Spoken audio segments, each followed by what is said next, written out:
తిరుపతి జిల్లా చిల్లకూరు మండలంలోని బుదానం గ్రామానికి చెందిన మల్లి జ్యోతి 2021లో అదే గ్రామానికి చెందిన చిట్టమూరు జగదీశ్వర్ రెడ్డిని వివాహమాడి వేరు కాపురంతో జీవనం కొనసాగించారు. గత 6 నెలలుగా జ్యోతి భర్త జగదీశ్వర్ రెడ్డి వారి సామాజిక వర్గానికి చెందిన వ్యక్తిని రెండో వివాహం ఆడాలని చూడగా మొదటి భార్య అతని జ్యోతి వివాహాన్ని అడ్డగించినందుకు తనపై కోపించి ఇంటి నుండి బయటకు పంపారు. అందుకు బాధితురాలు శ్రీనివాస్ రెడ్డి ఇంటి ముందు గత 10 రోజుల నుండి నిరాహార దీక్ష చేస్తుంది. అందుకు సంఘీభావంగా అన్ని బీసీ కుల సంఘ నాయకులు, వడ్డెర సంఘం నాయకులు, మహిళా సంఘాలు పాల్గొని చిల్లకూరు పోలీస్ స్టేషన్ నందు బాధితురాలికి న్యాయం చేయాలని డిమాండ్ చేశారు.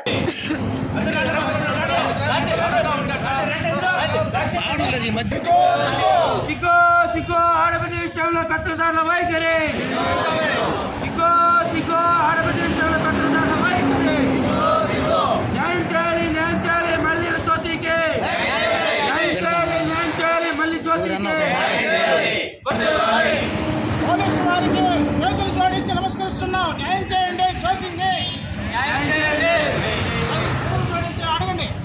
న్యాయం చేయండి, వెంటనే న్యాయం చేయండి. పోలీసు వారిని ఏం తీసుకెళ్తున్నారు చెప్పు. తీసుకొని వెళ్తున్నారు. ఆధార్ కార్డు వేసింది అమ్మ ఏంటి పాకంలో పెట్టి తాళాన్ని వేస్తున్నాం. తాళాన్ని 8 రోజులకి మేము అడ్ని 8 రోజులకి పాకలోగా ఉంది. 8 రోజులకి సార్ వాళ్ళే తాళాన్ని అమ్మాయి ఏదైనా చేసుకుంటే పరిస్థితి సార్ అప్పుడు జరుగుతుంది. న్యాయం ఏమన్నా సార్ వాళ్ళు న్యాయం చేశారు. వాళ్ళు తాళాన్ని తీపిచ్చారు. మన వాళ్ళు వచ్చి గట్టిగా మాట్లాడి తాళం తీపిచ్చాడు. నెక్స్ట్ అది ఎంత ఘోరం అంటే కమ్ముల మంచం మీద రాత్రి కొనుక్కుంటుందని అమ్మ తల్లి, అబ్బాయి తండ్రి తల్లి ఆ కమ్ముల మంచం మనిషి లోపల పెట్టుకొని తాళం వేసుకోపోతుంది. ఏమి ఆ కమ్ముల మంచం ఏమైనా అరిగిపోద్దా? ఆ కమ్ముల మంచం ఏమైనా తెగిపోద్దా? ఎంత ఘోరమైనటువంటి వాళ్ళని మనం ఏం చేయాలి? ఇన్ని రోజులు జరుగుతుంది కదా, అంత పెద్ద సమస్య సార్. మీ అనుభవం మీరు చెప్పండి. అంటే గతంలో కొన్ని కేసులు చూసుంటారు మీరు. అంత పెద్ద సమస్య కాదని పెట్టలేదు. మీరు ఏదైనా చెప్తే పెద్దలందరూ దృష్టికి పోయింది. వాళ్ళు పనిచేసి పెన్వార్లో మధు సారు పిలిపించాడంట. ఇప్పుడు మన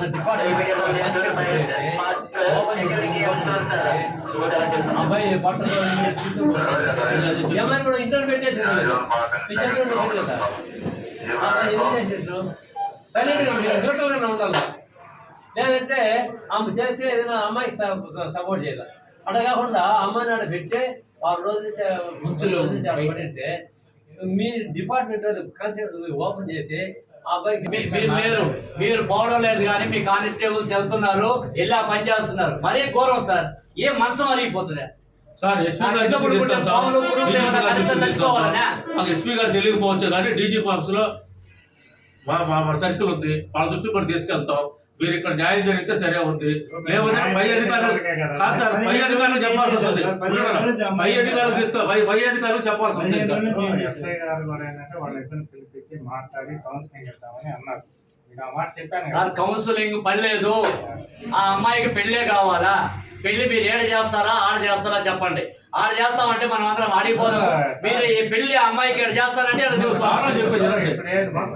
చేయాలంటే అబ్బాయి ఇష్టపడితే 3 సంవత్సరాలు వాడుకొని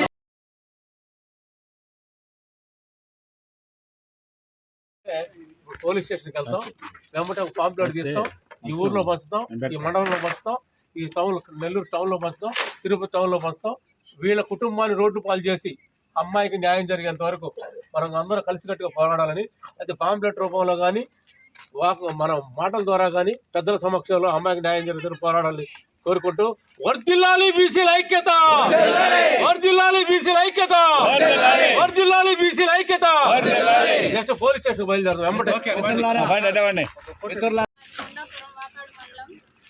చిట్టమూరు జగదీష్ అనే అబ్బాయి కన్వర్కి వెళ్తున్నాను. చిట్టమూరు జగదీష్ రెడ్డి అనే అబ్బాయి నేను ప్రేమించుకొని పెళ్లి చేసుకున్నాను 2021లో.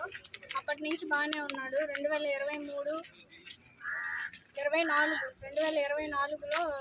వాళ్ళ అక్క కూతుర్ని పెళ్లి చేసుకోవాలని ప్రయత్నిస్తే ఆ పెళ్ళిని నేను ఆపేసి అప్పటి నుంచి గొడవలు జరుగుతూనే ఉన్నాయి. నాకు ఎలాంటి రెస్పాండ్ లేకపోవడం వల్ల ఇప్పుడు నేరుగా వాళ్ళ ఇంటి ముందుకే వచ్చి కూర్చున్నాను. ఇప్పటికీ 10 రోజుల నుంచి ఇక్కడే ఉన్నాను. ఎవరే కానీ వచ్చి నన్ను పరామర్శించలేదు. ఇప్పుడు ఈరోజు వడ్డెర కమిటీ వాళ్ళు వచ్చి నాకు న్యాయం చేస్తారని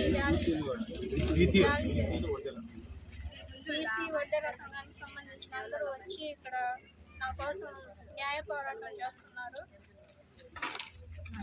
నాకు న్యాయం జరగాలని అందరినీ కోరుకుంటున్నాను. సబ్జెక్ట్ మీరు చెప్పండి. గత 4-5 రోజుల నుంచి మేము వడ్డీరా ఉద్యదాన సంఘం ఇతర ప్రజా సంఘాలు అన్ని కూడా ఆ అమ్మాయికి సపోర్ట్ గా ఉంటూ వచ్చాము. పోలీసుతో కూడా మాట్లాడాము. కనీసం గేట్ అన్నా తీయండి అని పోలీసుకి మొరబెట్టుకుంటే నిన్న రాత్రి గేటులు తీపిచ్చారు.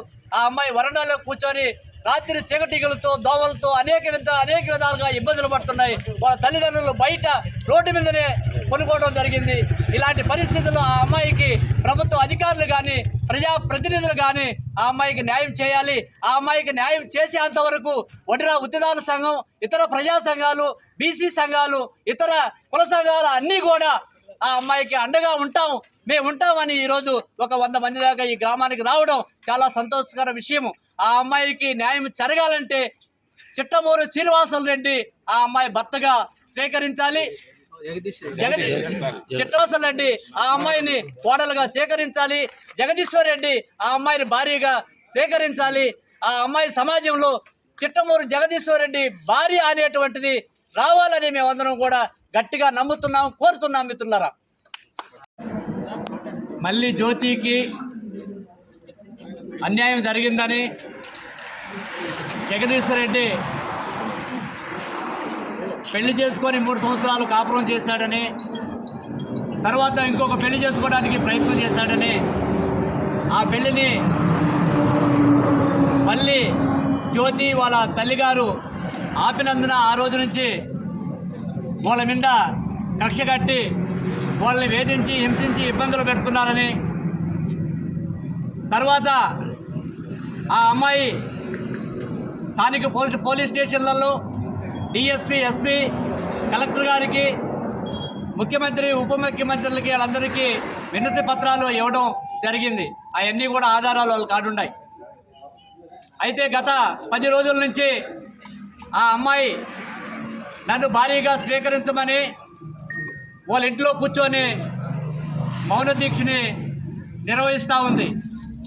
అయితే ఆ రోజు నుంచి ఈ రోజు వరకు కూడా ఈ స్టేషన్కు సంబంధించినటువంటి ఎస్ఐ గారు ఆ ఊరికి పోవడం కానీ ఆ అమ్మాయితో మాట్లాడడం కానీ జరిగినటువంటి అన్యాయం మీద ఎలాంటి స్పందన లేదు.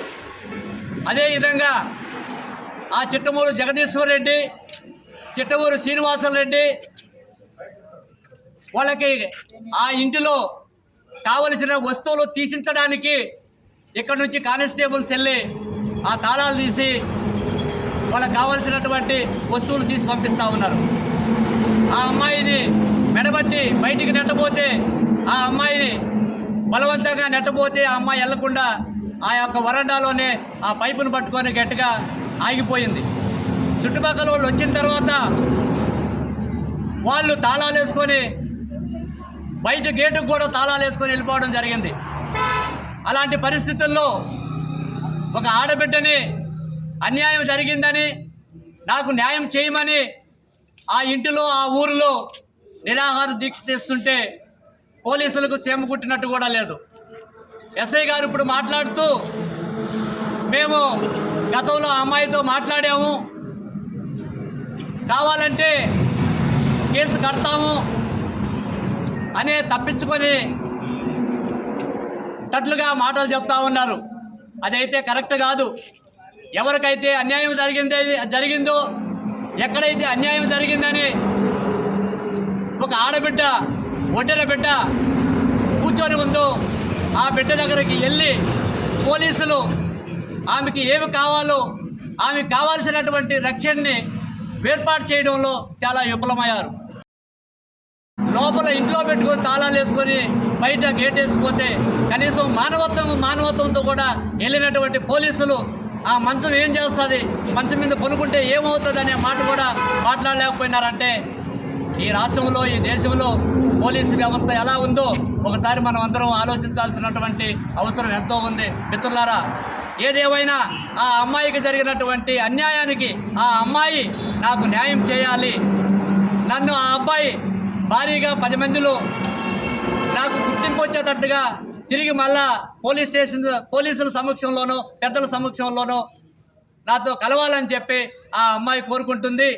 ఆ కోరిక మేరకు ఈరోజు జిల్లాలో తిరుపతి జిల్లా, నెల్లూరు జిల్లా నుంచి వడ్డీదారుల సంఘం, అదేవిధంగా ఇతర సంఘాలు, బీసీ సంఘాలు, ప్రజా సంఘాలు అనేక మంది ఈరోజు ఆ అమ్మాయిని పరామర్శించడం జరిగింది. ఆ గ్రామంలో అందరిని కూడా ఈ పోయినటువంటి అన్ని సంఘాల నాయకులు, కార్యకర్తలు అమ్మ ఈ బిడ్డని ఈ ఊరు కోడలుగా వాళ్ళు స్వీకరించేటట్లుగా మీరందరూ సహాయం చేయండి అని అందరినీ ప్రాధేయపడడం కూడా జరిగింది. గ్రామంలో అన్ని ఇళ్ళను తిరగడం జరిగింది. ఆ విధమైనటువంటి ప్రదర్శన చేసి ఈరోజు ఎస్ఐ గారిని కలుద్దామని ఇక్కడికి వచ్చాం. ఎస్ఐ గారు ఎక్కడున్నాడో తెలియదు కానీ ఏదో ఫోన్లో 2 మాటలు మాట్లాడడం జరిగింది. ఇలా మాట్లాడితే ఆ ఆడబిడ్డకి న్యాయం జరగదు. ఆ ఆడబిడ్డకి న్యాయం జరిగేంత వరకు ఇక్కడ వచ్చినటువంటి బీసీ సంఘాలు, ఇతర ప్రజా సంఘాలు అందరూ కూడా ముక్తకంఠంతో ఆ అమ్మాయికి న్యాయం జరగాలి, ఆ అమ్మాయిని ఆ అబ్బాయి భారీగా స్వీకరించాలని కోరుకుంటున్నారు. అదేవిధంగా జరిగితేనే ఆ అమ్మాయికి న్యాయం జరిగినట్టుగా మేము భావిస్తూ ఉన్నాం. సార్ మీరు 2 సార్లు పోలీస్ స్టేషన్కి అమ్మాయి తరఫున వచ్చారు. ఎస్ఐ గారు మీకు అందుబాటులో ఉన్నట్టు అనిపించింది? నేను వచ్చినటువంటి 2 సార్లు కూడా ఎస్ఐ గారు లేరు. ఒకసారి హెడ్ కానిస్టేబుల్ నారాయణ గారు ఫోన్ చేశారు, సార్ మీరు న్యాయవాది, ఆ సంఘం రాష్ట్ర నాయకులు అంట కదా, మీరు వస్తే మాట్లాడదామని వచ్చాను. ఆ రోజు ఏఎస్ఐ గారు ఉన్నారు, ఏఎస్ఐ గారితో కూడా మాట్లాడితే అదే సమయంలో వాళ్ళు వచ్చున్నారు. వాళ్ళు నాకు ఆ అమ్మాయికి సంబంధం లేనట్టుగా ఆ అబ్బాయి వ్యవహరిస్తున్నాడు, అది కరెక్ట్ కాదు, ఆ అబ్బాయి పద్ధతిని మార్చుకొని చేసిన తప్పుకి పశ్చాత్తాపం చెందాలని ఆ అమ్మాయిని ఆ అబ్బాయి కాపురం చేసుకోవాలని ఆ అమ్మాయిని తీసుకెళ్ళి కాపురం చేసుకోవాలని మేము చెప్పడం జరిగింది. ఆ అమ్మాయి ఆశయం కూడా, కోరిక కూడా అదే కాబట్టి ఆ అమ్మాయి తరఫున మేమైతే స్టేషన్లో ఆ మాట చెప్పాం మిత్రులారా. సరే, ఈ పోలీస్ స్టేషన్ పరిధిలో ఇంత జరుగుతున్న ఈ స్టేషన్కి సంబంధించిన ఉన్నతాధికారులు ఎందుకు అందుబాటులో పోవడానికి కారణాలు ఏమన్నా మీరు తెలియజేయగలుగుతారా? ఏదో వడ్డీల బిడ్డ, వాళ్ళకి ఎవరూ లేరు, వాళ్ళు ఏం చేస్తారులే, ఆ అమ్మాయికి తండ్రి కూడా లేదు, విధవరాలు తల్లి, ఆ అమ్మాయికి ఎవరు లేరనే ఉద్దేశంతోనూ, లేకుండా ఉంటే తప్పు చేసినటువంటి వ్యక్తి పెత్తనదారు కుటుంబాన్ని నుంచి వచ్చినటువంటి వ్యక్తి కాబట్టి ఆయనకి రాజకీయంగా అండదండలు ఉన్నాయో మాకు తెలియదు. కానీ మొత్తానికి కొంత ఆ యొక్క తప్పు చేసినటువంటి నేరస్తులకే సపోర్ట్ చేస్తున్నట్టుగా మాకు అనిపిస్తుంది.